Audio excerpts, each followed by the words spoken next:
É isso aí, meu povo. Gravando, clima de feriado, né? Depois eu vou ter que fazer um levantamento lá na folha de pagamento. Não quero choradeira no final do mês, na hora que eu descontar atraso, né? E falta. O senhor tá rindo, né? Mas ontem o senhor faltou na entrevista. O senhor vai ver lá quando o senhor receber o olerite no final do mês. Bom, mas de toda forma, ainda que relativamente desfalcado, a gente vai jogar para trás da linha da bola. Não dá para ir para o ataque só com 3, né? Então, quero agradecer a presença do meu xará Marcelo Guterman, do meu amigo Cleveland, que ontem não pôde nos acompanhar no bate-papo que nós tivemos com o Flávio, mas que hoje está aqui, na torcida para os nossos amigos Rodrigo e Victor darem o ar da graça. Normalmente, a gente começa o nosso bate-papo com os Victor nos trazendo os números. O pior é que é assim, né? Nos piores momentos, ele sempre estava aqui, né? E hoje que parece que a coisa está dando um refresquinho, bom, eu espero que até o final ele dê as caras aí para trazer os mais recentes números do Covid aí, que parece que começa a dar um refresco, ainda que a gente esteja num patamar elevado. Mas você ia falar alguma coisa, Xará? Ainda mais comparando com a Índia. Ah, bom, aí é aquela história. Sempre tem uma desgraça para refrescar a nossa, né? Bom, mas vamos falar um pouco aqui da CPI do Covid. Semana que vem a gente começa a CPI do Covid. E eu queria colher dos meus dois amigos aqui qual é a impressão que vocês têm aí, se essa CPI vai dar em alguma coisa, não vai dar em nada. Tendo o Renan Calheiros como relator, ela já nasce meio morta. Ó, para você não reclamar, Cleveland, você que está de vermelho, sugestiva camiseta, diga-se de passagem, né? Questão de comunista. Exatamente. Eu não queria dizer nada, mas é por aí mesmo. Queria perguntar para o meu amigo Marcelo Guterman. E aí, Guterman, o que você acha? Essa CPI do Covid vai dar em alguma coisa? Não vai dar em nada? Já nasce morta? Vai ser palanque? Vai atrapalhar a agenda? Qual é a sua impressão?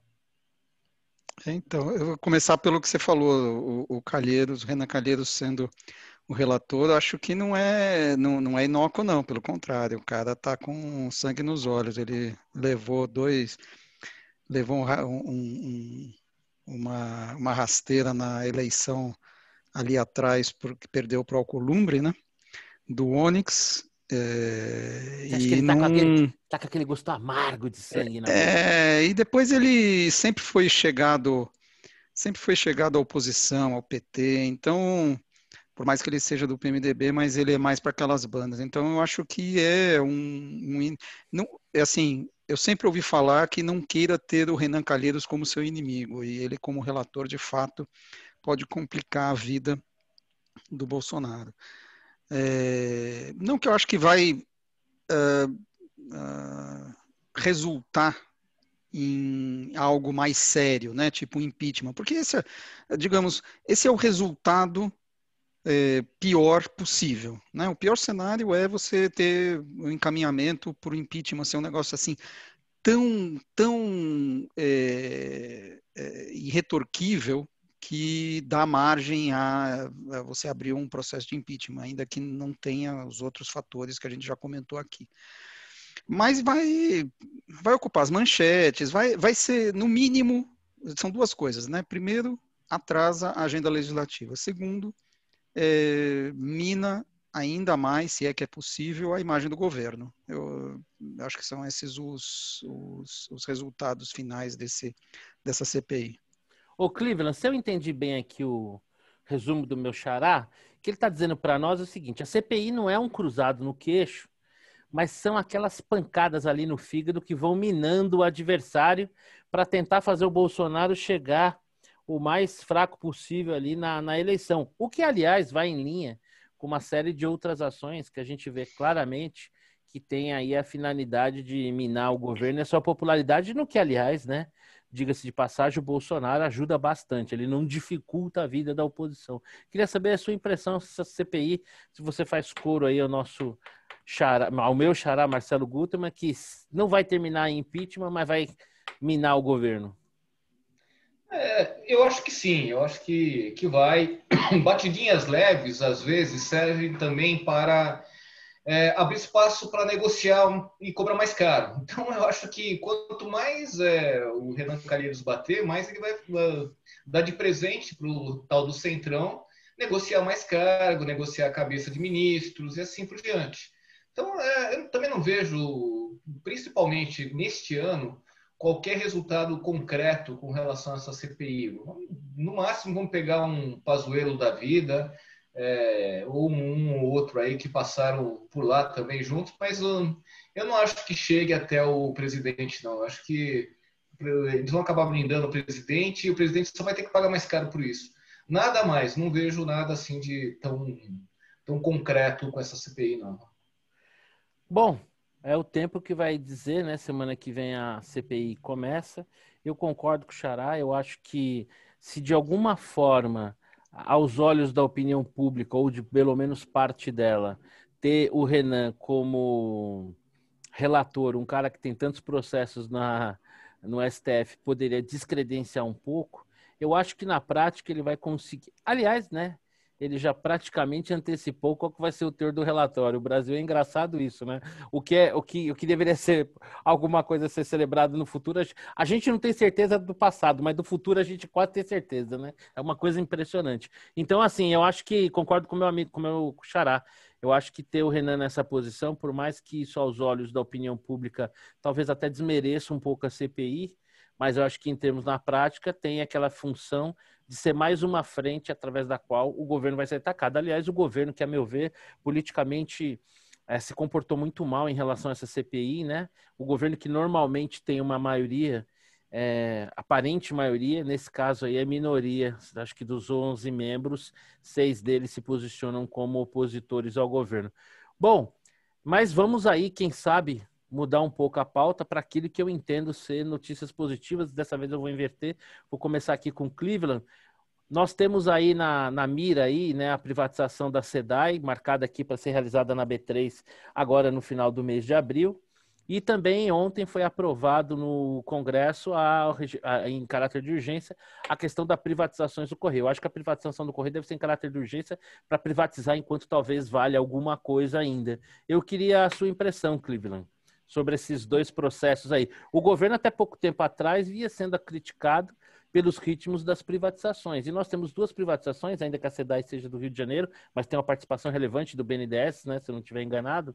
E a questão do Correio. Como é que você vê isso aí? Vamos lá, vamos por partes. Começar pela SEDAI, que eu tenho estudado esse modelo de privatização, que na realidade é uma privatização pela metade, né? Porque você tem várias partes sendo fatiadas.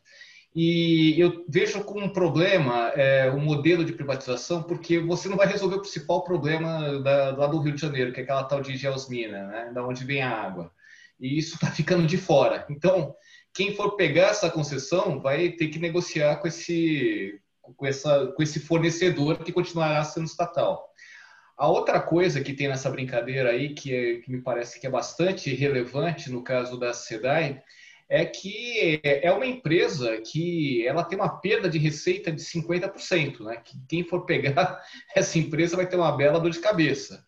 Nesse setor, isso é relativamente comum, mas isso está acima da média, né?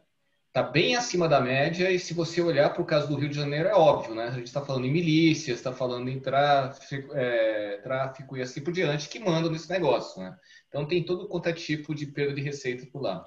Agora, o que me chamou a atenção foi uma liminar que teve a semana passada e que voltou até essa semana, que o juiz manteve a liminar, melhor dizendo, que ele simplesmente resolveu olhar a lei estadual, sendo que a concessão é municipal, e simplesmente achou bonitinho reduzir o prazo de concessão de 30 ou 35 anos para 25 anos. Ou seja, você simplesmente muda totalmente o resultado dessa concessão. E você, no limite, com perda de 10 anos, você pode transformar uma concessão que poderia gerar algum retorno para o governo, em termos de outorga, numa PPP. Se você reduzir o prazo para tanto, você não vai tornar atrativo o negócio. E aí o governo vai ter que entrar com alguma contraprestação para a empresa poder ser passada, concedida para a iniciativa privada. Então isso está parado. É surreal essa história. Se mexe no N, mexe no TIR, né? Com certeza. Se você mexer no N, você vai mexer na TIR. A taxa de interesse de retorno vai lá para baixo.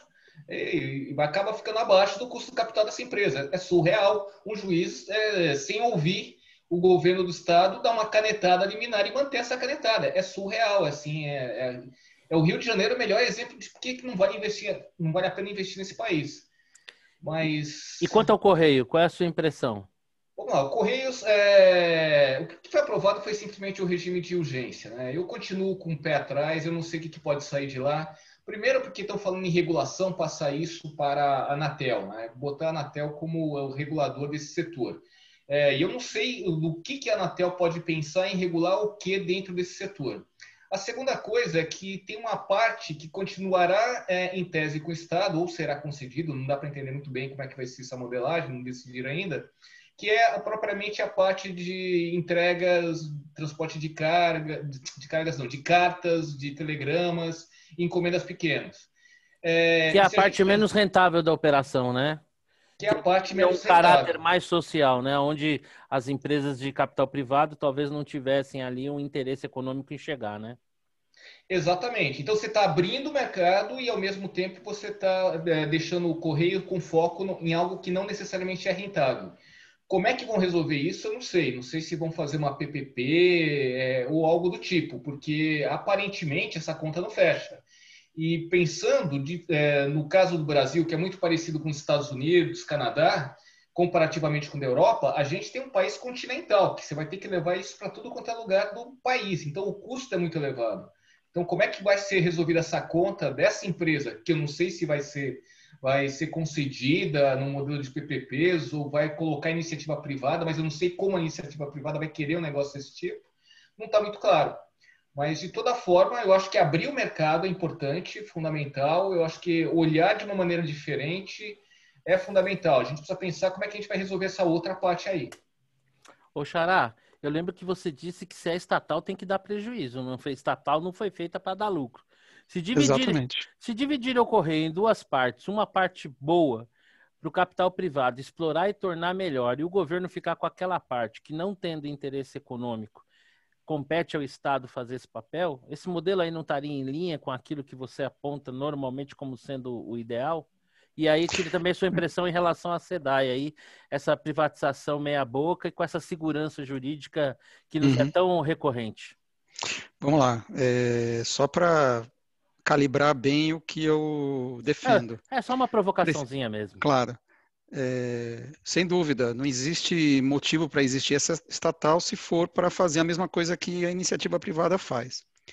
O único ponto é que a capitalização, ou seja, o prejuízo que a estatal dá, precisa entrar no orçamento. Sim. Você sabia que capitalização de estatal está fora do teto de gastos? Não está no teto de gastos. Então, a gente precisaria ter uma discussão sobre quanto a sociedade brasileira está disposta a gastar para entregar cartas no fim do mundo. Deveria ser uma discussão como qualquer outra. Né? Aliás, Então, talvez, Xará, se você me permite aqui uma observação, talvez uma discussão até anterior, né? Discutir de fato qual é o papel que nós queremos que o Estado cumpra na nossa isso economia, né? faz parte. Exato. Quando você discute os dinheiros, né, as destinações dos dinheiros, na verdade, você está discutindo isso. O que nós queremos como sociedade? Né? Bom, tendo feito essa pequena observação, os Correios, assim como Eletrobras e uma longa lista, eu acho que o governo federal listou cerca de 20 empresas que poderiam ser privatizadas, CEAGESP e tudo mais, EBC, né? Eu quero ver Famigerado para EBC, crer. né? Então, assim, a Eletrobras está ali na bica, tal, putz, não sai, né? Então, assim, tudo bem, legal, foi a regime de urgência, tal. Quero ver, eu tô, assim, continuo cético, quero ver acontecer, né? Bom, São E, Tomé, né, Xará? Vê para crer. exatamente, eu acho que o mercado não vai pagar adiantado.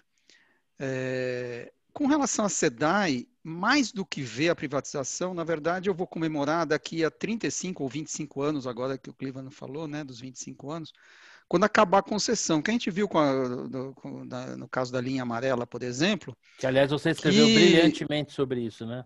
o programa só acaba quando termina, que nem dizia o Chacrinha, né? É um programa que acaba só quando termina. Eu não BRT sei. também. Oi? O BRT é BRT outro também. caso. Enfim, tudo, coincidentemente, tudo Rio de Janeiro, né? É, quer dizer, eu quero ver o consórcio maluco que vai bidar a SEDAI, porque veja, você quebrou a Prefeitura do Rio quebrou as cancelas de pedágio porque o pedágio estava caro. Pedágio é um negócio de elite, né? Vamos lá. Você tem carro, tal. Você imagina o preço de água. Não concordo. Pô, esse preço da água aí e tal, tá tudo no contrato. Tá reajustando de acordo com o contrato. Não, mas tá muito caro, tal. Pô, se você quebrou o pedágio, é um pulinho para você reestatizar a SEDAI, né? E no caso da SEDAI, eu acho que o que está sendo privatizado, se eu não estiver enganado, é a rede de distribuição, né? Porque o fornecimento da água, ele vai é a parte, não é isso, Cleveland? Na realidade, a empresa vai continuar comprando água lá de cima, da onde vem a água, vai pagar por isso, isso entra como custo lá e vai ter que distribuir. A receita vem da distribuição e da coleta de esgoto, né? Quer dizer, ela não vai captar, tratar e distribuir, né? Ela, na verdade, ela trata e distribui, né? Mas não capta, né? Não, a captação vem lá de cima. Ela está comprando a água que chega lá. E essa água, ela está comprando de uma concessão pública, né? Na realidade, ela está comprando exatamente o que acontece. Vão dividir a SEDAI e essa parte que você está falando continua estatal.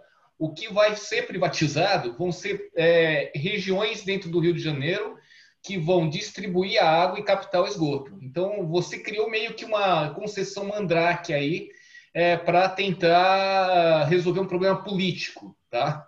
Inclusive para manutenção de funcionários públicos. Então, tem até isso. Aí, o próprio modelo já foi mal desenhado. E sendo mal desenhado, você ainda tem essa bomba da última semana de reduzir o prazo da concessão. Entendi. Que é mais ou menos isso que você está falando em linha, né, Xará? Quer dizer, não bastasse tudo, ainda é no Rio de Janeiro com tanta insegurança, né? Eu acho que ele deu uma saidinha. Será que caiu aqui a conexão do Xará? Não, acho que ele deu uma saidinha. Mas só... voltou aqui. Tá no mute. Atendeu o telefone. Não, imagina. Foi atender o telefone. Imagina, essa questão essa forma como o Cleveland colocou a questão, acho que ela corrobora exatamente isso que você está falando, né? Quer dizer, já tem uma insegurança absurda, ainda mais tratando de Rio de Janeiro e se tratando do serviço, né? Que é muito mais essencial do que, por exemplo, pedágio, né? Exato. Enfim, eu quero ver o louco que vai bidar. Aliás, bom, tudo bem, tudo tem preço, né? A gente sabe, no mercado tudo tem preço. Vão vender, vão entregar a SEDAI, né? Só para você entender, Marcelo, o louco que vai bidar, ele teria disposição para bidar num modelo que está sendo proposto pelo Estado, porque é muita ineficiência. Eu conversei com players do setor. Eles olham para a SEDAI e veem tanta ineficiência, mas tanta ineficiência, que o que eles conseguem fazer em ganhos de eficiência já é o suficiente para dar lucro, mesmo com o preço da água lá em cima. E o BNDES também vai ajudar, se eu não estiver enganado, acho que com 30%, né, dos recursos necessários, né? Vai ser uma tira alavancada. Então. Exatamente. Vai ter uma alavancagem boa. Basicamente é o seguinte, né? Vamos fazer o que for possível e impossível para empurrar o abacaxi, né? Porque também a situação, o que não é nenhuma novidade, né, é caótica e ela se repete em vários setores. É uma daquelas privatizações que se impõem por força das circunstâncias. Bom, eu particularmente, né, como sou aquela parte mais otimista e contingenciadora do time, acho que qualquer avanço vale a pena quando você está lidando com situações caóticas como as que a gente vive. Eu tenho aquela tese, né, se der o correio, quem quer? Joga pro alto. Quem pegar é seu, já é negócio, né? Porque eu ia falar um palavrão, mas enfim, a conta que nos fica, né, já é grande. Então, se a gente arrumar um trouxa para entrar no lugar, já é negócio. Então, privatizou, deu, já é negócio. Agora, claro, né, se a gente fosse olhar à luz dos melhores modelos e das melhores práticas, a sensação que se tem é que sempre poderia ser melhor, mas isso não é novidade, né? Se nós lembrarmos lá atrás como foi o modelo de privatização das telecomunicações, havia muita crítica, né? O governo teve que operar no limite da responsabilidade, segundo palavras do Luiz Carlos Mendonça de Barros, pego numa gravação lá com o presidente Fernando Henrique Cardoso na ocasião, onde o governo até fomentava ali algum nível de concorrência e participava, né? Porque se não tivesse capital também estatal ali, através de fundações, autarquias, não teria caminhado a coisa. Então, assim, nunca é o ideal, mas é melhor que o cenário. Olha só, agora o Vitor está acabando entrando aqui, sorte dele, porque não vai perder o dia, né? Vou descontar só um pouquinho na folha de pagamento dele. Deixa ele terminar aqui, tá aparecendo o Vitor conectando o áudio dele. Fala, Vitor, tudo bem? Tudo bom. Ainda bem que você chegou a tempo, porque no começo do nosso bate-papo aqui, eu estava dizendo o seguinte, eu sou legal, mas eu não tô nem aí. No final do mês vocês vão ver descontos e faltas todas atrasadas no Olerite e não adianta vir com... eu faço hora extra para compensar, marca 2 entrevistas aí no mês, não tem conversa aqui. O RH aqui é sério. Ô, Vitão... Já levei amarelo. O RH aqui não tá de brincadeira. É o seguinte, nós falamos aqui sobre a privatização da SEDAI e tínhamos chegado à conclusão que a CPI ela vai meio que fragilizar o governo, mas não vai terminar em impeachment, mas que ter o Renan na relatoria... Não, vai terminar em pizza. Né? Vai terminar em pizza, você tá vendo? Ter o Renan na relatoria não é bom negócio para o governo que vai ficar levando... Não vai levar um cruzado, mas vai ficar levando aquelas pancadas no fígado. E como nós falamos de CPI do Covid... Nós tivemos que quebrar uma tradição, uma vez que você não estava aqui logo no começo, que era falar sobre os números do Covid. E o que eu disse para a galera é o seguinte, poxa, justamente agora que as coisas parecem melhorar um pouquinho, o Vitor não está aqui, então, por favor, Vitor, nos traga os números do Covid aí para a gente ter um respirinho aí. Se é que é o caso, né? Parece que boa né? noite, pessoal. Desculpe o atraso, sim, mas vai ser uma longa caminhada, né? A gente fechou pela primeira vez em 2 meses uma semana de queda, foi a semana passada, né? E essa semana já abrimos com nova queda, então 12% em relação à semana anterior, isso já computados os dados de segunda e terça, que terça é um dia carregado. Então a gente está com 12% de queda em cima de uma semana que já carregava uma queda de 9%. Então a gente está caindo, tá? Se tomarmos o dia do pico, que foi há 9 dias, para hoje, então, a gente sai de uma média de 14,87 óbitos por milhão por dia para 13,20 alguma coisa na data de ontem. Dá uma média de uma redução diária de 0,2.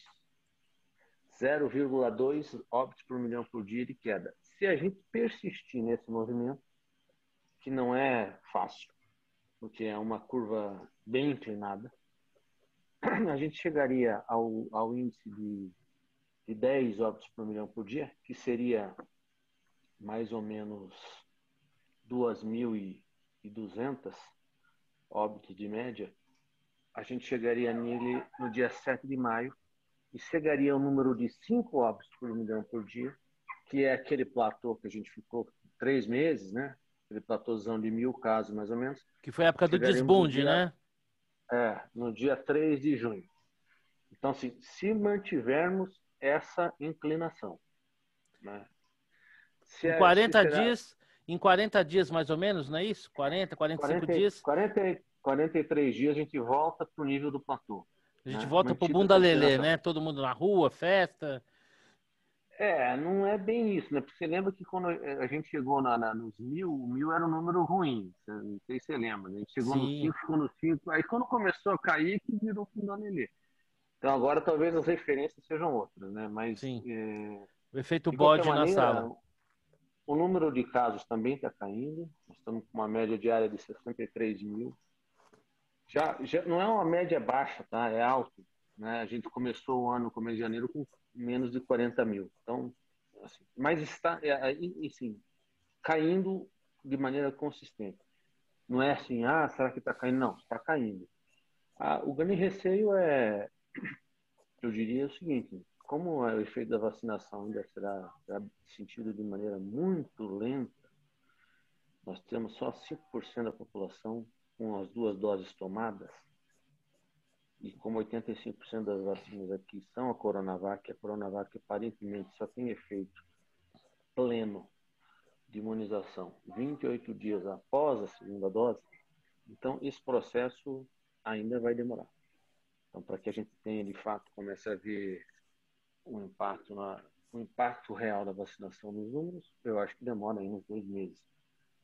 Então, o receio é que se a gente começa a cair e começa a relaxar muito, se rolar um pé na jaca, a gente pode ter um pé na jaca, que eu digo aglomerações, baladas e similares, né? Aí a gente pode ter Vitor, isso que você falou dos parâmetros são outros, para mim não tem dúvida. Nós voltamos com escolas, tudo bem com 35%, academia a partir de amanhã, a partir de semana que vem, enfim, basicamente uma certa normalidade, com números muito superiores a setembro, outubro, novembro do ano passado, que foi quando se fez a flexibilização, muito maior, não é pouco, é muito maior. Então parece que mudou o parâmetro, né? Ciência, A avaliação dessas coisas. Ciência. Eu acho que também existe uma exaustão, né? Isso, Também, e por isso, exato.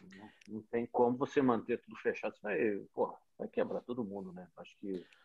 E existe também uma certa... Eu, particularmente, tenho muitas dúvidas sobre a efetividade do fique em casa a todo custo, né? Mas, enfim, acho que Olha, dá uma outra sessão. Deixa eu prestar aqui um breve depoimento. Vocês sabem que manter essa estrutura capilar maravilhosa, como é o meu caso, requer trabalho, não é simples, né? Requer muita dedicação. E hoje eu fui ao shopping center e, cara, eu fiquei assim, olhando, fui 2 vezes, né? Morumbi, qual shopping você foi? Fui no shopping Morumbi. Deixei ali uma roupa, uma calça para fazer barra, tinha um aparelho lá que ia aplicar uma película e tal. E eu tinha que voltar dali 1 hora, enquanto fui cortar o cabelo e tal. Quando cheguei no shopping, não estava tão cheio assim. Na volta já estava mais movimentado. Cara, assim, é surreal o que fizeram. Porque você vê todo mundo andando no shopping de máscara, né? E assim, eu fico pensando, cara, como é que estruturas tão gigantescas como essa foram fechadas de uma forma tão abrupta? Assim, será que de fato aquilo que eu estava vendo ali era um polo propagador da doença?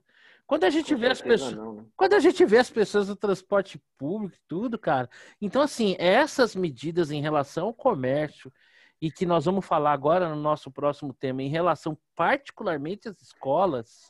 Então, mas tem um ponto aí, o Xará, que é o Diga seguinte: para o shopping funcionar, os Sim, funcionários precisam chegar. E certo. para os funcionários chegarem, você precisa ter transporte público. Eles Mas o precisam transporte, ir de transporte público. mas o transporte público continuou funcionando sem o shopping estar funcionando e uma Não, série. eu sei, é que o fato de você fechar, eu imagino que uma coisa é você, de fato, evitar aglomeração lá dentro, enfim, que eu concordo com você que existe um grande ponto de interrogação. Outra coisa é você evitar a Você não circulação estimular de que as pessoas isso. indo para o shopping, né? Então, Quer dizer, você por precisa exemplo, ter uma pessoas medida para...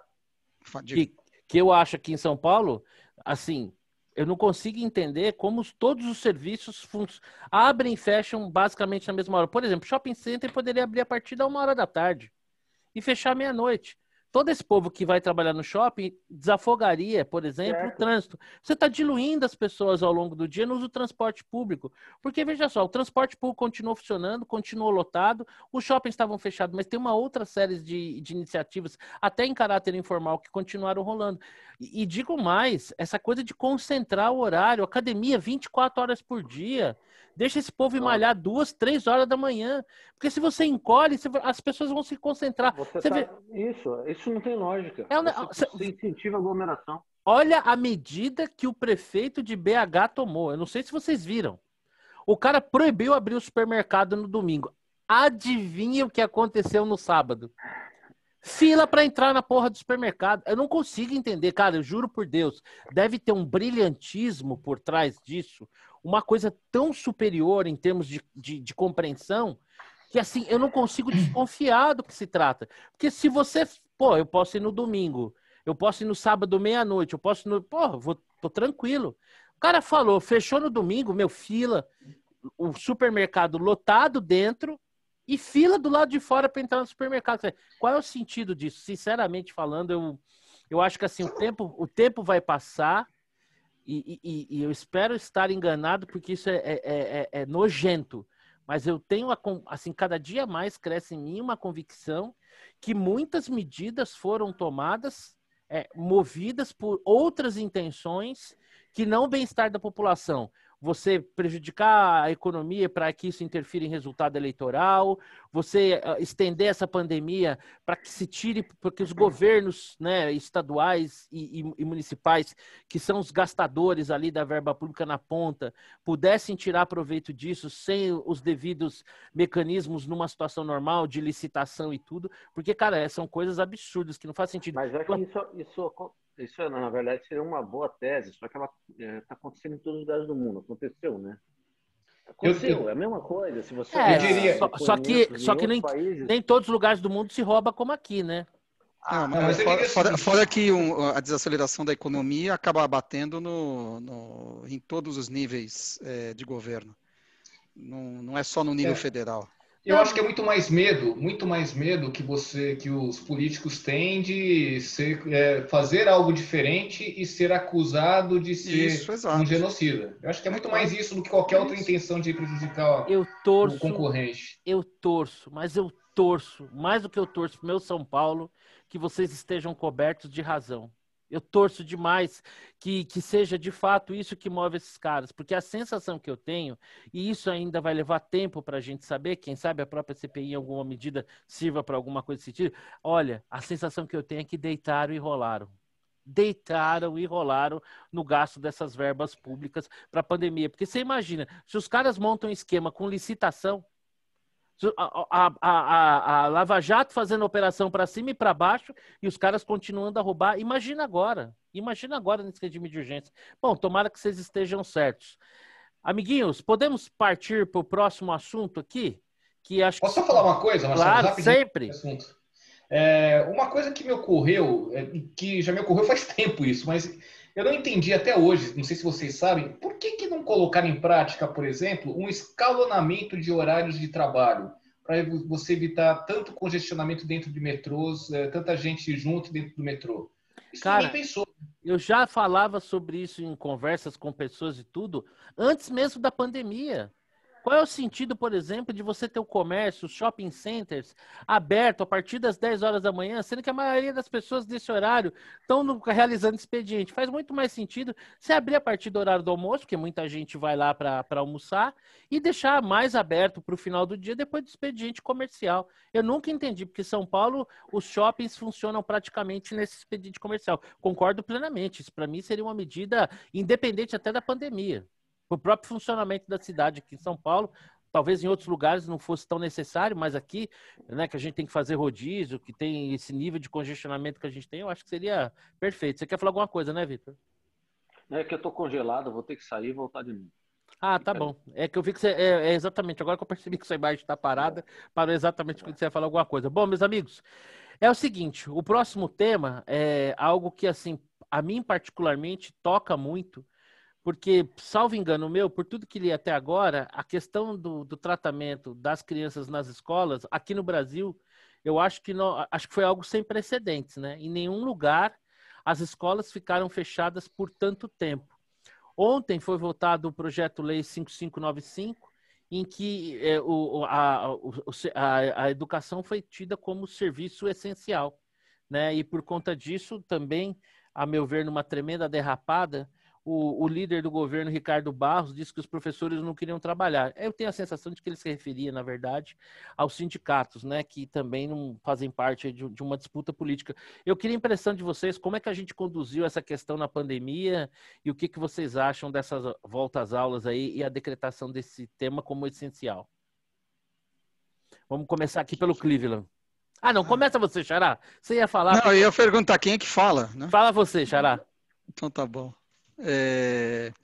Então, olha só, concordo, acho que você tem aí uma perda gigantesca. Eu acho que enquanto foram, sei lá, 2, 3 meses, ok, você vai se virando e tal, mas realmente um ano fora de sala de aula é um negócio difícil, ainda que de fato você está entre a cruz e a caldeirinha, porque efetivamente você não tinha ideia e não tem, acho que até hoje, qual é o nível de o quão as crianças são vetores da doença, enfim, isso é uma discussão longa e eu acho que inconclusiva ainda.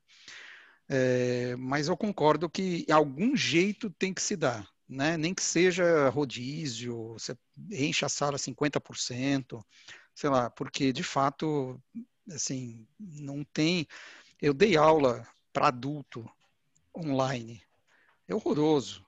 Assim, o nível de interação é péssimo. Para o professor, para os alunos, enfim, e são adultos, né? Você imagina criança, realmente. E quando o cara fecha a câmera, você fica feliz? Olha, são adultos, cada um cuida da sua vida, né?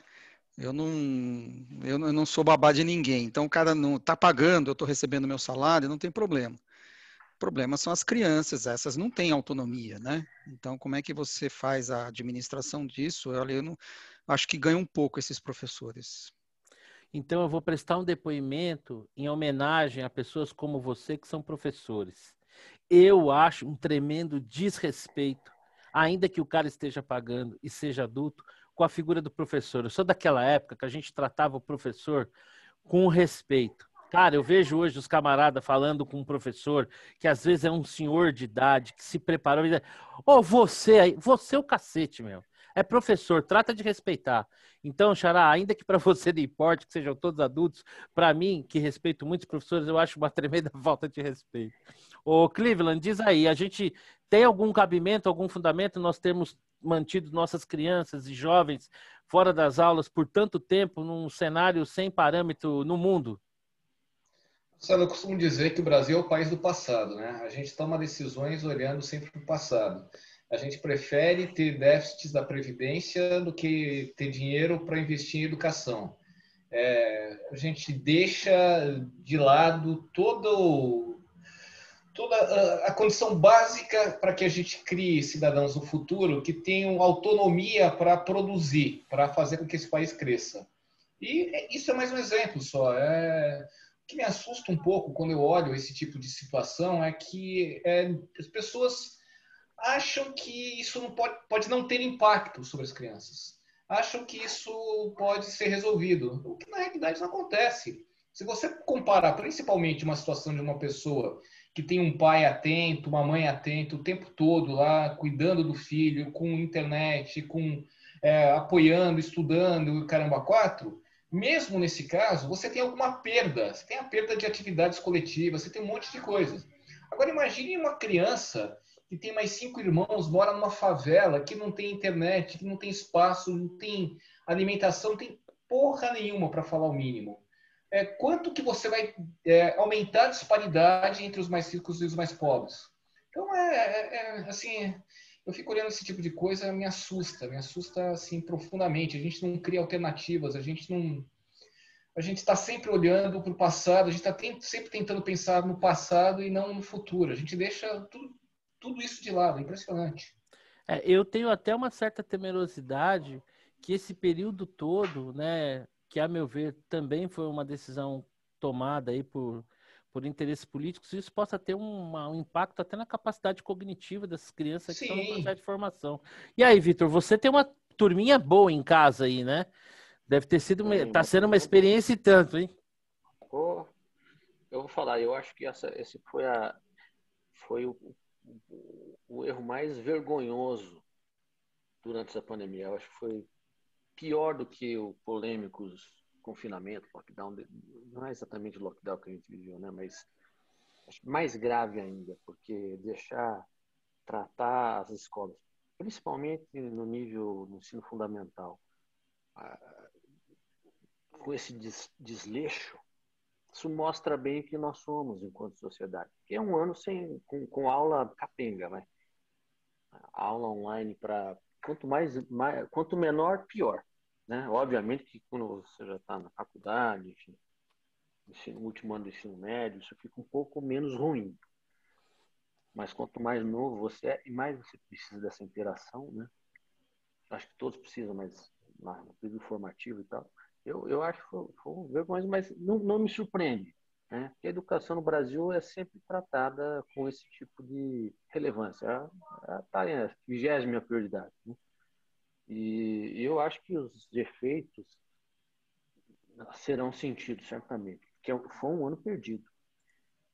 Tanto do ponto de vista de conteúdo, quanto do ponto de vista de socializar. É só perguntar para psicólogo, psiquiatra. Essa turma não tá com os consultórios abarrotados. Tá cheio de criança indo para lá, né? Então, assim, é lamentável que a gente... Eu acho que depois que acabar isso aí, não vai dar para fazer acho que depois que a poeira sentar, vai dar para fazer um livro sobre as decisões erradas, né? Tudo bem que você sempre tem o benefício de não saber. Um livro, talvez uma coleção, fazer, né? O que fazer no momento é que você não conhece, nunca teve experiência antes, tem o benefício de poder errar, porque você não sabia, né? Mas nós estamos já 1 ano e 1 mês nessa conversa. Então, e no caso da educação... Parece que é um déjà vu agora, né? E no caso da educação... 1 ano depois... Nosso caso, ele é sem precedentes, né? Não tem experiência. Eu procurei ver sobre isso. Eu não conheço, assim, não li em nenhum lugar um caso de um país em que as crianças tenham ficado fora da escola por tanto tempo. E a minha grande temerosidade, e tomara que, assim, nesse item como no anterior, eu esteja também enganado, é que essa foi uma decisão que foi absolutamente contaminada por uma série de disputa política que não tem... A gente vê aí, né, a ciência. Aliás, impressionante como parece que monopolizaram a ciência, como se a ciência fosse uma coisa estática, não fosse viva, como se a gente não tivesse, ao longo da história da humanidade, cada vez aprendendo mais. Ontem a gente bateu um bate-papo, que para mim foi assim, como leigo, elucidador com o Flávio, né? Então, quer dizer, eu fico me perguntando, de onde esse pessoal tirou essa ideia? Se essa é uma experiência que não se reproduziu em lugar algum. O que moveu essa gente nessas decisões? Ciência tá virando palavrão, hein? Exatamente. Não, e como é fácil você rotular, né? Basta... genocida, né? Exatamente. Esvaziando o sentido do termo. Bom, meus amigos, eu não sei se vocês têm mais alguma ponderação a fazer sobre isso ou se finalmente podemos avançar naquilo que de fato importa. Atenção, senhores, isso é uma piada. Eu sei que vivemos a época do politicamente correto, né? Existem N assuntos mais importantes, mas como diz o Milton Neves, dos assuntos menos importantes, o futebol é o mais importante dos assuntos. Podemos avançar no futebol? Acho que não, acho que podemos pular. Bom, eu vou fazer o seguinte. Vai estar que nem um pavão hoje. Já tá abrindo abrindo as asas. Mas é o seguinte, como eu sou um baita cara legal, né? Assim, é que nem quando a gente vai comer um prato, né? A gente começa pelo aquilo que é menos saboroso para deixar mais saboroso no final. Então, meu xará viveu um dissabor na noite de ontem. Eu gostaria que, se é assim o caso, que ele ponderasse um pouco sobre esse tropeço do nosso Santástico, né? Que semana passada comemorávamos o seu 109º ano e ontem balançou. Xará, você me confidenciou aqui o que você entende ser, qual é o motivo da derrota de ontem. Por favor, compartilhe com os nossos amigos. Eu acho, em primeiro lugar, antes de mais nada, eu acho que você deveria começar pela participação do Corinthians na Libertadores. Não, ela não está participando, é verdade. Então, é verdade. Então, deixa eu continuar aqui com a minha observação. E ele se mantém na verdade, em silêncio, assim, hein, Xará? Parece que não é com ele. Com ele, né? Ele tá ali. Tá lá, na maciota. faz de conta que torce pro Liverpool. Ah lá, ele não se aguentou, agora ele deu uma risadinha. Mas tudo bem. Oi? Vocês estão falando o quê? Não, nada não. O Marcelo tava falando aqui do Santos. Diga isso. Então, olha, é o seguinte, na verdade, voltou ao normal, né? Quer dizer, esse time é isso aí, não tem muita novidade. E aí, para pior dos males, enfrenta um time chamado Barcelona. O Santos não pode enfrentar um time chamado Barcelona que treme, não tem trauma. Como, né? A hora que eu vi que caímos na chave do Barcelona, bicho, vamos lutar por uma das vagas, tal, mas vai ser difícil. Bad memories. Ninguém vai falar dessa maluquice, entre aspas, lá do pessoal dos europeus que resolveram criar uma liga independente. Vamos falar disso sim, né? Que eu acho que foi uma das maiores... aqui a gente pode falar, uma das maiores cagadas aí dos últimos tempos. Ô, Vitor, como é que tá agora o Vasco, né? Ele, infelizmente, acabou não tendo sucesso, né? Não avançou no regional, no Carioca. Mas o Carioca é disputadíssimo, pô. Você acha que é fácil? Não é um torneio simples assim, chegar entre os 4. Pô, imagina. E nós temos o Voltaço, né? Volta Redonda, máquina, que vai ser campeão, inclusive, vai acabar com a dupla do Flamengo. Valeu pelo menos para ganhar E do a Flamengo? Portuguesa Santista também, que, pô, é um time de tradição centenária, quase. Então não dava para chegar nesses 4. Nós não estamos lá. Normal. Então agora já valeu o ano já. O nosso ano já está feito. Tá feito ganhando do Flamengo. Vamos passar o ano sem perder do Flamengo, né? Então, e vamos disputar a nossa segundona, vai ser um torneio difícil. É verdade, mais difícil que a primeira. Esse ano o Flamengo não perde, esse ano o Vasco não perde mais do Flamengo, né? Não perde mais. Copa do Brasil, estamos super bem, eliminamos o Tombense. Então, partimos aí para a próxima rodada. É um ano promissor. O Vasco realmente só vai me dar alegria. Ô Cleveland, algum comentário lá do Catado ou eu posso falar aqui do meu tricolor? Eu sinto um certo silêncio. Assim. Congelou. Congelou aqui a conexão. Bom, seguirei aqui falando do meu tricolor. Vocês sabem que no ano passado eu fiquei como uma virgem iludida e desvirginada, né? Porque eu, em algum momento, confesso, acreditei no Fernando Diniz e me entreguei, né? E fui deflorado. E o que aconteceu é que ao final, né? Na hora do vamos ver, a realidade se impôs, né? E eu alimentei aquele sentimento, que vamos dizer assim, de não bem querer pelo nosso técnico e comemorei a exaustão, o pé na bunda que ele levou.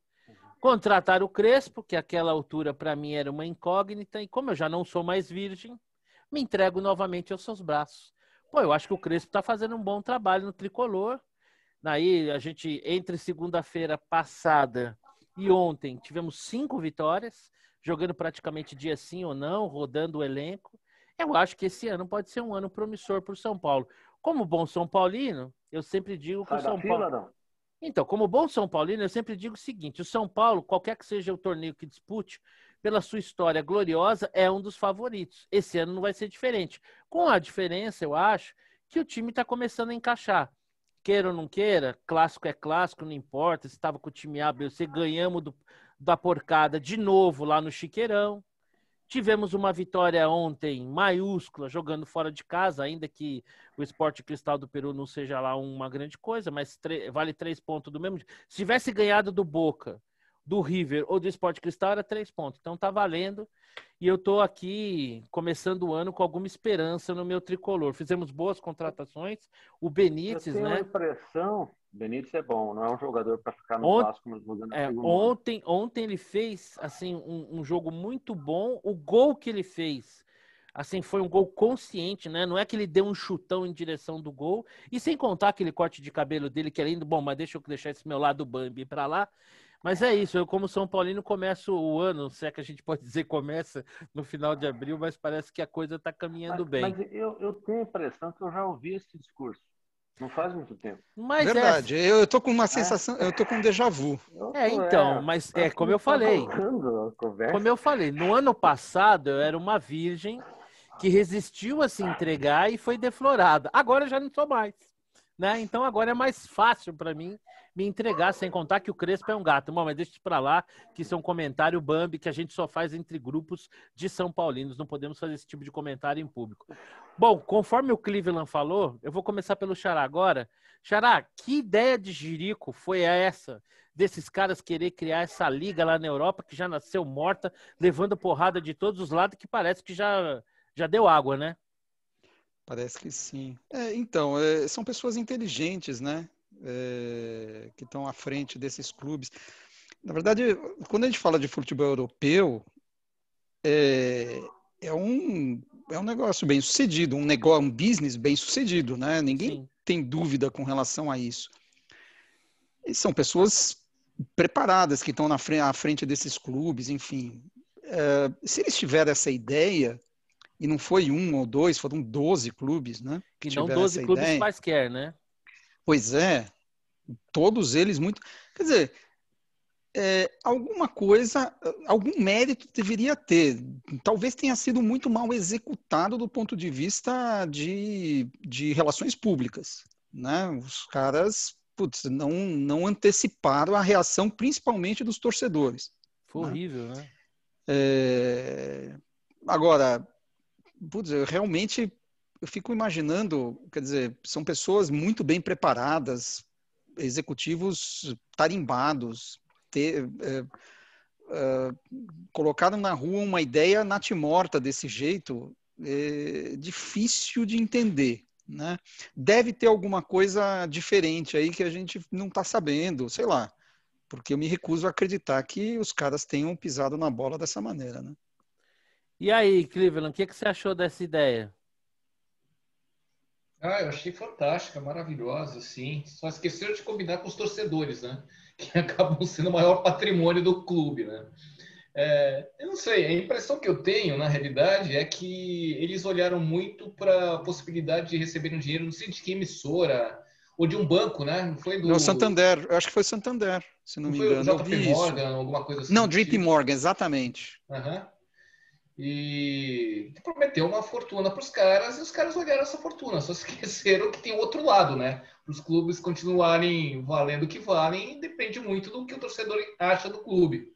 Foi assim, foi bizarro, para falar o mínimo, foi bizarro, assim. A impressão que eu tenho é que o marqueteiro deles lá é algum marqueteiro que fez algumas publicidades aqui de alguns políticos, porque realmente... E aí, Victor, qual que foi a sua impressão dessa ideia aí da Superliga? É assim que estavam chamando, né? Superliga, não é isso? Era esse o nome? É isso mesmo. Primeiro, não combinaram com todo mundo, né? Você não tem os times alemães, você não tem os times de Portugal, você não tem os times da França, não é uma liga completa. Depois você não abrir espaço para outros, para times de outros países, que você tem um Ajax da Holanda, né? Você tem outros nomes fortes por aí, que fazem um ótimo papel de vez em quando, né? Mas então já começa bem antipático. E eu acho que tem por trás disso uma disputa com o calendário das seleções, né? Porque você tem no calendário muitas datas para as seleções. Então você tem a Eurocopa, você tem a eliminatória da Copa, você tem a Copa.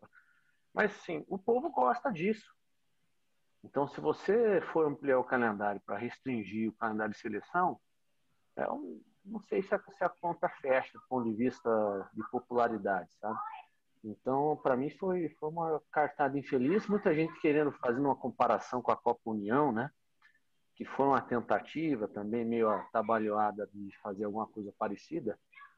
Mas eu acho que não é a mesma proporção. A Copa União se fechou com 16 times. Depois, no final, a Copa União até serviu como uma referência para se organizar o Campeonato Brasileiro em divisões, né?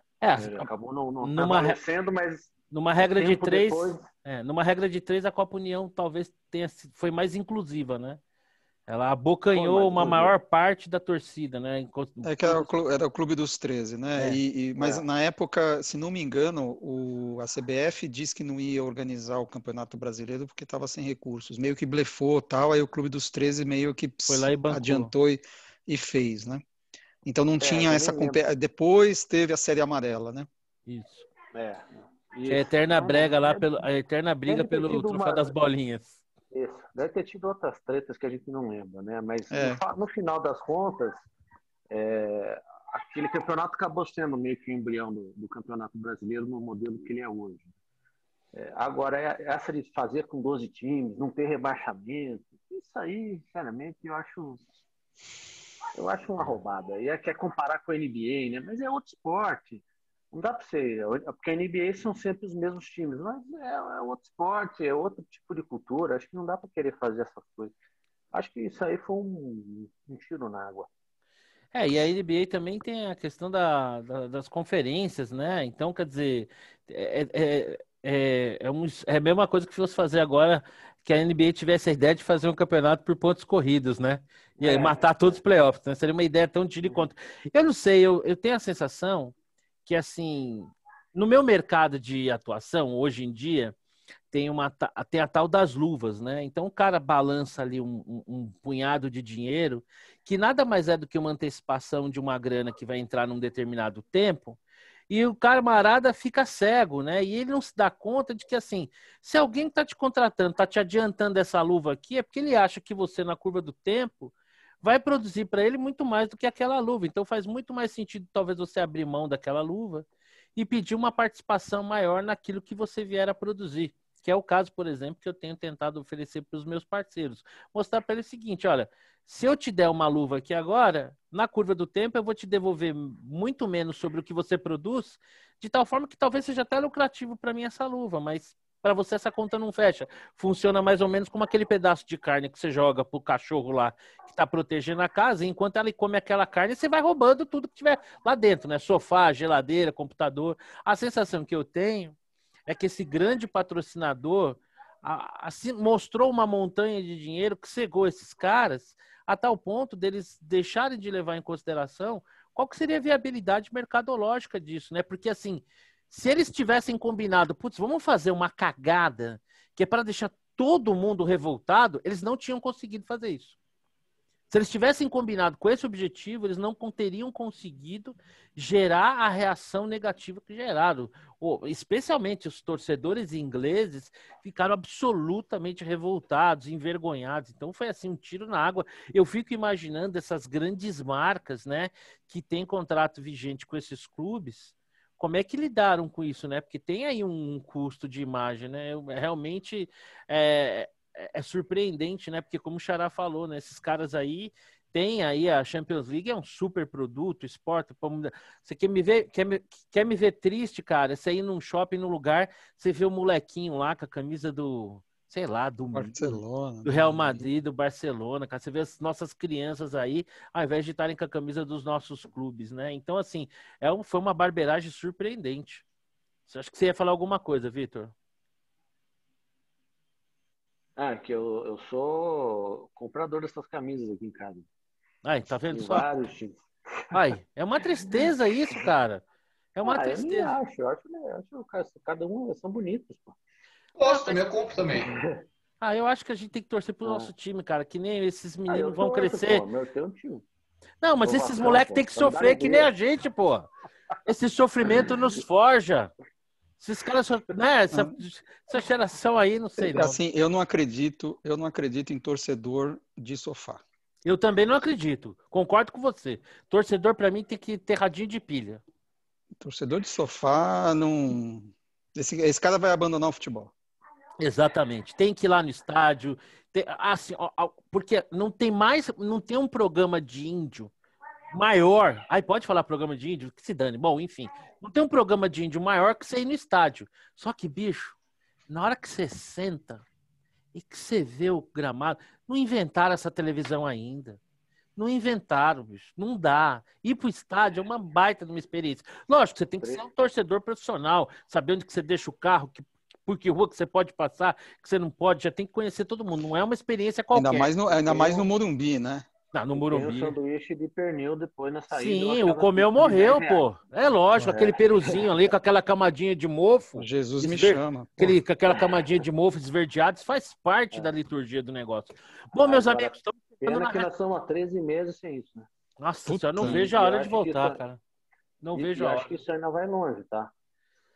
Eu acho que esse ano não vai voltar pro estádio, né? Não vejo assim. Vou ficar 2 anos sem torcida aí. Nossa senhora. Vamos combinar que futebol sem torcida perde metade da graça. Olha, eu vou dizer uma coisa para vocês, não sei se vocês sabem. Eu vou fazer uma afirmação, hein? O Vasco não teria caído se tivesse o apoio da torcida. O São Januário não ia cair. Eu não tenho dúvida disso. Eu não tenho dúvida disso. E eu vou contar aqui um negócio para vocês que talvez vocês não saibam. Eu fiz uma música para o São Paulo Futebol Clube, que é cantada pela sua torcida. Essa música é baseada numa música do Roberto Carlos. Depois eu mostro até o clipe para vocês.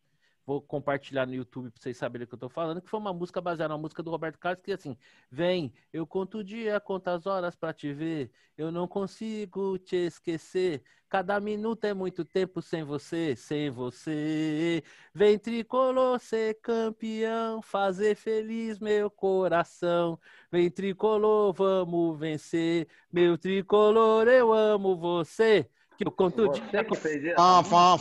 Fiz essa música e a torcida do São Paulo, vez ou outra, canta lá. Mas como foi isso?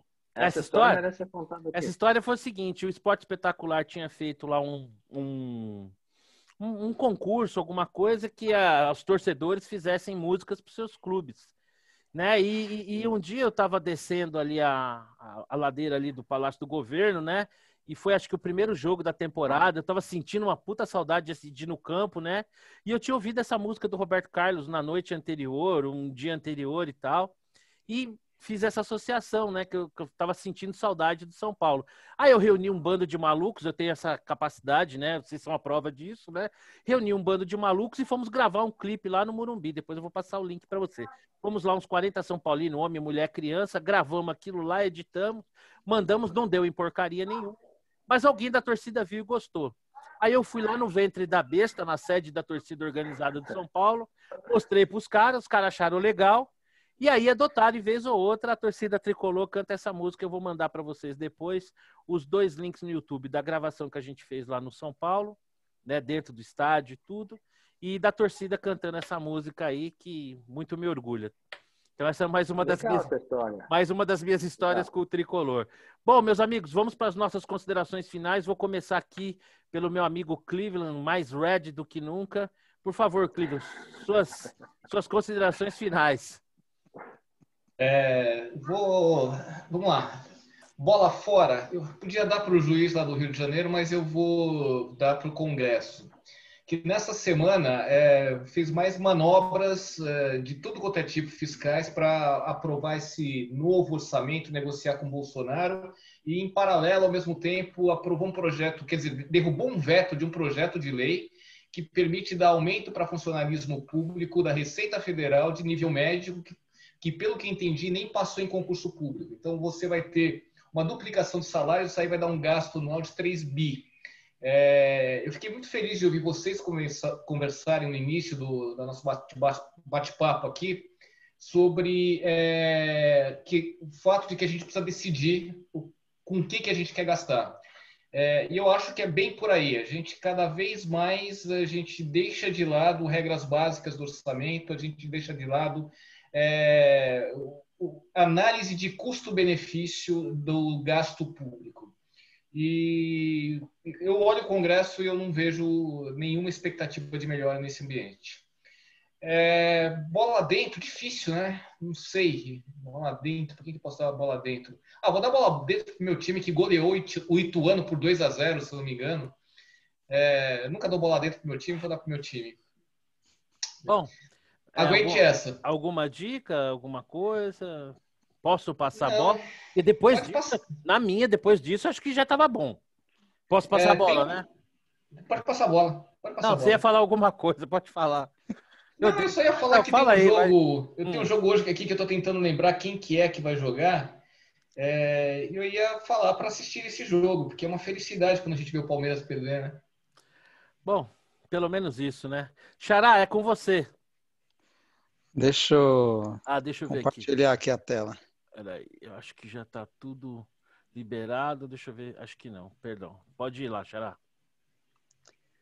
Vamos ver aqui. Vamos lá. Minha bola dentro vai para o leilão das linhas 8 e 9 da CPTM, que a CCR ganhou, né? Boa. Quase um bi de concessão. Boa.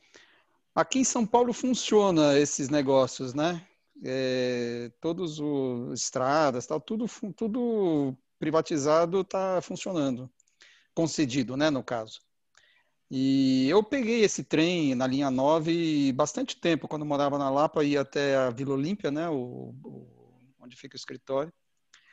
E assim, eu sempre olhava para a estação Vila Olímpia e falava, putz, mas isso aqui tem um potencial, porque está no coração da Faria Lima. E, putz, não tem nada, né? Não tem loja, não tem nada. Quer dizer, isso aqui tem um potencial de exploração brutal, né? Então, de fato, descobriram, né? E vão ganhar dinheiro com isso. Então, a minha bola dentro vai para o governo do estado. A minha bola fora vai para o TCU, escrevi sobre isso hoje. TCU, o procurador, na verdade, do TCU, questionando a liquidação de uma empresa chamada CEITEC, que é uma estatal federal, está no Rio Grande do Sul. Eu fui dar uma pesquisada, a estatal fabrica semicondutores, né? A ideia foi fundada em 2008, governo Lula. A ideia era ser um gerador de tecnologia, como se a gente no Brasil pudesse gerar esse tipo de tecnologia, enfim. Não vou entrar nessa discussão, mas o fato é que a empresa faturou em 2020 9 milhões de reais e teve despesas entre pessoal e outras despesas administrativas de quase 60 milhões de reais. A conta fecha, né?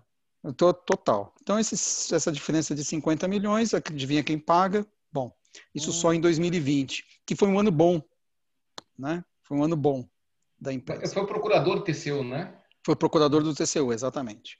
Que ele está preocupado com os empregos que vão ser perdidos, né? São quase 200 funcionários.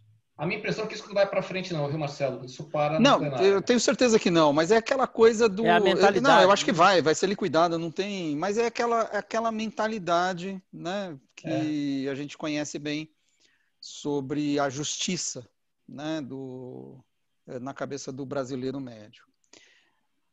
E a minha dica da semana vai para esse filme, que, assim, é bem água com açúcar.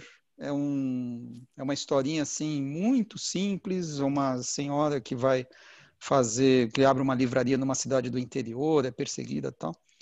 Mas é bonitinho e tem uma fotografia fantástica, muito muito bem feita, né? Então, assim, para quem quer passar um tempo, vai minha dica. A livraria tá no Netflix.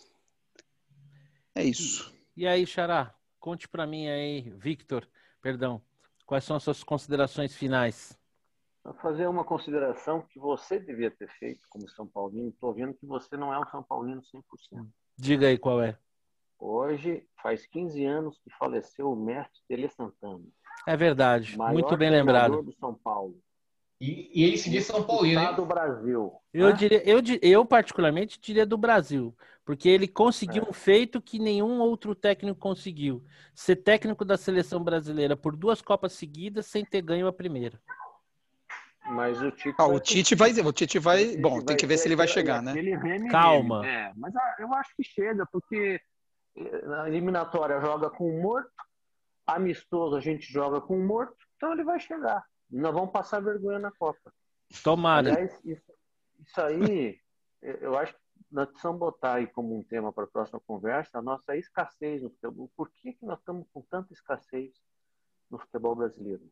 Eu tenho uma teoria que é por causa do nome dos jogadores. Essa teoria é minha. Eu compartilho de você essa ideia.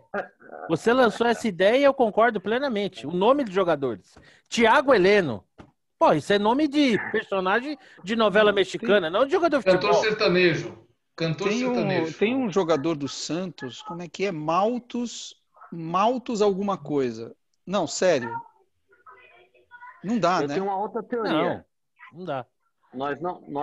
Depois que o futebol brasileiro não tem mais um 9 raiz. Ah, sim, não tem centroavante mais. Não tem centroavante mais. Foi o último, depois teve o Adriano, foi na época do Ronaldo, mas depois acabou. Nós estamos 12 anos sem 9 matador. Que faz o Gabigol. Jogo. Ele é uma exceção à regra, viu, cara? Eu concordo, tá aí bem lembrado, mas... Ele fez uma boa temporada ano passado, mas ele já tá... Eu não sei se ele é esse 9. Não, eu também não gosto dele, assim, concordo com você, mas é um 9, vai. Sim, tanto que não vai pra seleção, né? É um 9, exatamente, não vai pra seleção, mas, cara, quando você pensa nos centroavantes que nós já vimos, Cláudio Adão, Nunes... Sabe? Porra, aí você tá... Nossa senhora. Né? Arqueologia futebolística. Eu sou velho, né? Eu vi esses caras jogar Baltazar do Grêmio, né? Olha só. Careca. Olha a sequência das Copas. Careca, Romário, Ronaldo. Acabou. Verdade. Fred, meu. Fred, isso. Mas para, né? O Fred jogou com cadeira de roda, né? Faz gol lá ali, se estiver debaixo do gol e tal, mas pelo amor de Deus, né? Eu acho até um sacrilégio mencionar o nome dele junto com esses outros nomes, né? Mas antigamente, se todo time tinha um centroavante. Todo time tinha aquele matador, né? A gente não tem mais isso. Essa nossa falta de capacidade de gerar um 9, sei lá, isso para mim é uma das coisas. Tem outra tese também que desde que a gente começou com os pontos corridos, a gente não ganhou mais nada. Pode É uma ser. tese forte, é. Desculpa, Vitor, não é falta de capacidade de gerar 9, não. É falta de capacidade de gerar número 2, número 3, número 4, número 5, número 6, número 7, número 8, número 9, número 10, 11, 12, 13. Cara, é impressionante. O país que tem como craque Neymar, me desculpa, não dá. Cara, e é uma coisa assim, né? Em relação aos pontos corridos, eu que não gosto do formato, eu digo para os meus contemporâneos e todos aqueles mais jovens do que eu, né? Os mais velhos não precisam nem dizer isso, é o seguinte: elimine das suas memórias todas as finais e semifinais que você assistiu e me diga o que sobra, né? Não sobra nada, né? Então, assim, o campeonato de pontos corridos, mas sei lá, poder, a gente até falou isso em alguma ocasião, faz aí um modelo híbrido, né? Chega ali num quadrangular final e tal. E olha que, como São Paulino, isso não seria nenhum modelo que me ajudar. Tá aí o meu xará santista, que é prova disso, né? No ano que o São Paulo terminou em primeiro, o Santos de oitavo, eles atropelaram a gente e acabaram sendo campeão. Mas mesmo assim, né? Se não fosse assim, por exemplo, a gente não teria sido campeão em cima do Atlético lá em 77, que eles estavam 76 pontos na nossa frente, e a final foi entre primeiro e segundo, e a gente ganhou lá deles, quebramos a perna do Ângelo e tudo. Mas isso é arqueologia do futebol. Vitão, posso fazer as minhas... Eu mudei do assunto, né? Acabei falando do Pelé, né? Mas acho que Sim. eu só queria uma bola dentro, não sei se vocês acompanham. Eu acompanhava muito, parei de acompanhar e voltei a acompanhar agora a Fórmula 1. Sim. Até porque estou acompanhando, vejo com meu filho, né, que gosta muito. E felizmente, eu digo felizmente, ela mudou de canal, porque a cobertura que a Band está fazendo, assim, primorosa, assim, muito melhor do que a da Globo. Muito melhor que a da Globo, antes, durante e depois. Então, assim, putz, que bela tacada. Assim, eles montaram um bom time, né? Levaram o Reginaldo Leme, a Glenda Kloslovski, então, assim, já estava lá. Isso. Quem não gosta, assim, quem gostava mais ou menos, eu aconselho até dar uma olhada. Eu me afastei do esporte e voltei a ele recentemente, vendo uma série da Netflix, e agora estou gostando muito. Então fica como dica da semana. Trabalho realmente muito competente do pessoal da banda. Muito bom. Bom, vamos lá, vou aqui encerrar. A minha bola dentro, já que o Cleveland deu a bola fora, se referindo ao Congresso e o que foi aprovado, eu vou numa direção contrária, só para não dizer que eu não falei das flores. A minha bola dentro vai para a maioria do Congresso, que aprovou aí o regime de urgência na privatização dos Correios. Tomara que isso se transforme concretamente numa privação dos Correios, e também que aprovou aí essa PL acabando com esse absurdo aí da questão das escolas, dos nossos jovens e as nossas crianças tanto tempo longe da escola. Bom, a minha bola fora vai com muitíssimo pesar e desrespeito lá o texto que eu publiquei no Papo de Boteco pro ex-juiz e ex-ministro da Justiça, Sérgio Moro. Eu acho que a postura dele é muito morna para alguém que para muita gente é tido como uma alternativa para o país. Então, acho que ele tinha que assumir um posicionamento, ou se retirar do debate público, ou pelo menos participar do debate público, mas não deixar que se alimente expectativas em relação a ele. Eu acho que ele, como eu disse lá no meu texto, nem frio, nem quente, morno, acho que não cabe, né? Então eu vejo com muito pesar, e para mim a declaração dele de que não estava nem acompanhando a votação do Supremo Tribunal Federal foi assim desapontadora, né? Especialmente quando comparado, por exemplo, sobre o mesmo tema com as manifestações do Deltan Dallagnol. Então a minha bola fora, com muito, muito, muito pesar mesmo, vai para o ex-ministro Sérgio Moro, a quem eu tenho assim profunda admiração pelo seu trabalho como juiz, ainda que na sua breve trajetória política ele não tenha mostrado nenhuma musculatura. E uma bola dentro também. Marcelo, será que essa expectativa não foi das pessoas que colocaram nele? Porque assim, ele como pessoa privada não tem nenhuma obrigação de dar satisfação de nada. Cara, o que eu acho? Acho que quando alguém tá... A expectativa é colocada pela imprensa, coloca, e não sei quem. Sabe quem cala? Eu acho que quem cala consente, cara. Eu acho que quando você percebe que você dispõe de uma certa popularidade e você não se posiciona com muita clareza, de uma certa maneira, a meu ver, né, ele está permitindo que se crie ao redor dele esse nível de expectativa, né? Então, eu entendo que assim, ninguém é candidato de si mesmo, né? E acho que existe uma legião de pessoas que hoje, ainda que não assumam, né? Tirando o Levi Fidelix. Ah, sim, sem dúvida. Esse aí e o Emael também, né? Emael, isso. Então, assim, eu acho que tem uma legião de pessoas hoje que, a meu ver, seguem nutrindo uma grande admiração pelo Moro e, de certa maneira, se sentem órfãos. E foi interessante eu ter escrevido esse artigo pelo Moro, porque eu identifiquei mais uma cepa, né, da polarização tupiniquim, que são os moristas, né, que são aqueles que têm tamanha simpatia pelo Moro, que quase que soa como sacrilégio criticar a sua santidade. Eu tenho profunda admiração por ele como juiz. Eu esperava que ele fosse mais resiliente na política. É um contingente mais baixo isso. Ah, sim, mas existe, né? É uma cepinha que está aí. Existe. Mas Bom, eu acho que ele nunca foi e não será também. No momento que ele vai para a iniciativa privada, ele simplesmente põe uma pedra nessa conversa. Eu tenho essa sensação também, que foi um passo meio complicado de ser revisto. Uma bola dentro, obviamente, para o meu tricolor, que me encheu de alegria na noite de ontem, jogando um futebol de primeira, 3 gols, placar elástico. Parabéns ao nosso técnico Hernan Crespo.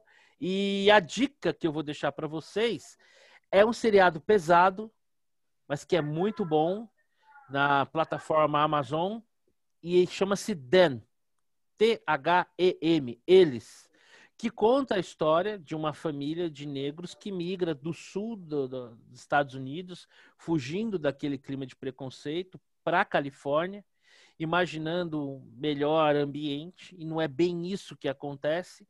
E essa série, ela mistura essa questão da racial, mas também uma questão espiritual. É uma série pesada, forte, mas que eu indico muito.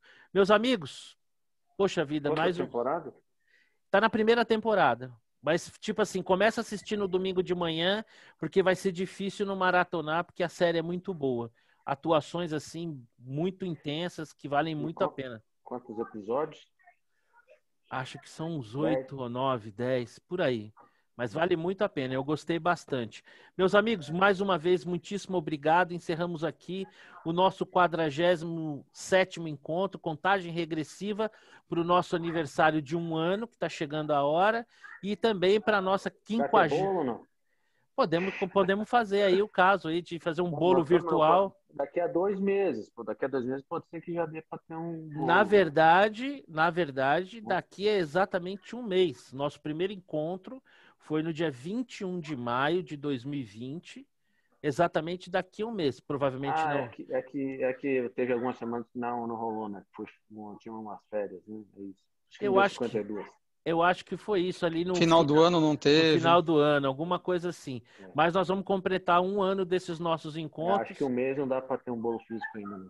Eu prometo que no dia eu vou tentar me controlar, porque vocês sabem que eu choro com propaganda de margarina em final de novela. Quanto mais comemorar um aniversário tão simbólico como esse. Meus amigos, muito obrigado. Semana que vem a gente se encontra. Um abraço. Fiquem com Deus. Abraço. Valeu, galera.